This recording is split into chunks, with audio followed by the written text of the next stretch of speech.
সে নিয়ে আমার কোনো বক্তব্য নেই।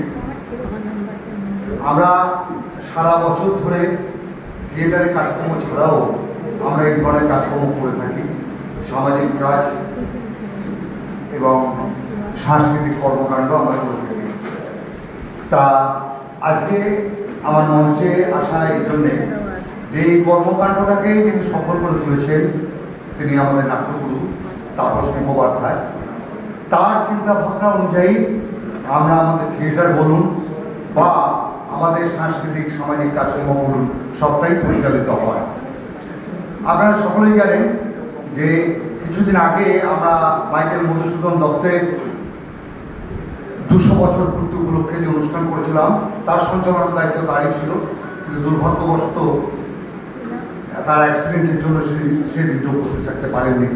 তাহলে আমাদের পরবর্তী সৌভাগ্য যে তিনি রিকভারি করে আজকে একটা সুন্দর পরিচালনা করলেন, যে পরিচালনা করে অনুষ্ঠানটি বেশ সুন্দর আরও তাৎপর্যপূর্ণ হয়ে উঠেছে।